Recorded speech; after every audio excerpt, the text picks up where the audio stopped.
Hello అండి, నా పేరు డాక్టర్ మనోజ్ చక్రవర్తి. నేను senior orthopaedic surgeon Yashoda hospital సోమాజిగూడలో పనిచేస్తున్నాను. నేను కరీంనగర్ అండ్ వరంగల్ కూడా వెళ్తుంటాను. మీరు నన్ను కూడా అక్కడ వచ్చి కలిసి మీ మెడికల్ ప్రాబ్లమ్స్ చెప్పవచ్చు.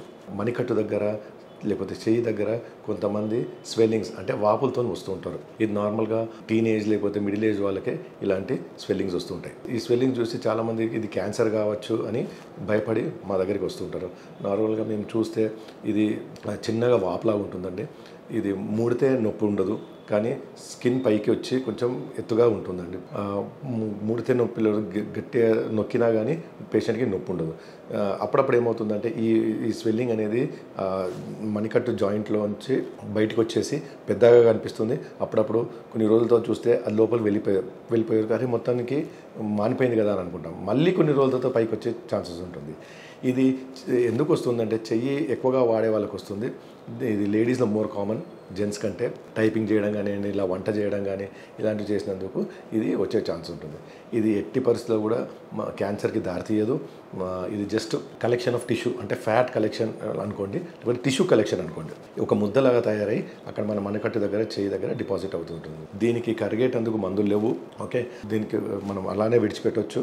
లేకపోతే పేషెంట్కి ఇబ్బంది కల్పిస్తుంది, చూడడానికి బాగాలేదు, కాస్మెటికలీ బాగాలేదు, ఇది చెయ్యి పై వరకు గుంజుతుంది, లాగుతుంది, నొప్పి వస్తుంది అని అంటే అప్పుడు పేషెంట్కి ఆపరేషన్ చేయాల్సి వస్తుంది. అది ఆపరేషన్ చాలా చిన్నదండి, ఒక 10 minutes 15 minutes ఆపరేషన్ అంతే. అది ఓపెన్ చేసి స్వెల్లింగ్ని, ఆ ముద్దని తీసేసి టోటల్ జాయింట్ దగ్గర నుంచి తీసేసి ఫ్రీ చేయాల్సి వస్తుంది. సో మళ్ళీ పేషెంట్ నెక్స్ట్ డే నుంచే తన పని యథావిధిగా చేయొచ్చు. అది చాలా చిన్న సర్జరీ కాబట్టి మనకు పెద్ద టెన్షన్ పడాల్సింది ఏమీ లేదు.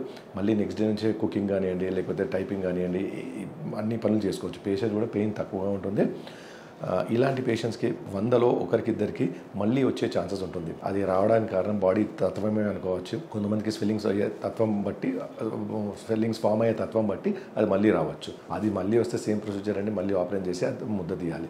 కానీ చాలా మటుకు రాదు, ఒకరికిద్దరికి వచ్చే ఛాన్సెస్ ఉంటుంది. ఇది పేషెంట్లు కంగారు పడి ఇది క్యాన్సర్ అని నిర్ధారించదు, వాళ్ళు కరెక్ట్గా చెప్పాలి. ప్లస్ కావాలంటే ఆ తీసిన మెటీరియల్ని మనం బయాప్సీకి పంపిస్తే, ల్యాబ్కి పంపిస్తే వాళ్ళు ఇది క్యాన్సర్ కానీ ఓన్లీ టిష్యూ లేకపోతే కొవ్వు అని వాళ్ళు మనకు చెప్తారు.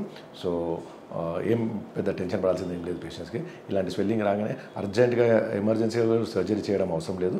పేషెంట్కి ఇష్టం ఉన్నప్పుడే, వారు వద్దనుకున్నప్పుడే ఈ ఆపరేషన్ చేయొచ్చు. కొంతమంది పేషెంట్స్కి వితౌట్ ఆపరేషన్ కూడా వాళ్ళు వద్దనుకుంటే దాన్ని అలానే పెట్టేసేయచ్చు. సో కంపల్సరీ సర్జరీ చేయాలని కూడా ఏం లేదు. పేషెంట్ తీయమన్నప్పుడే తీయాలని. Thank you.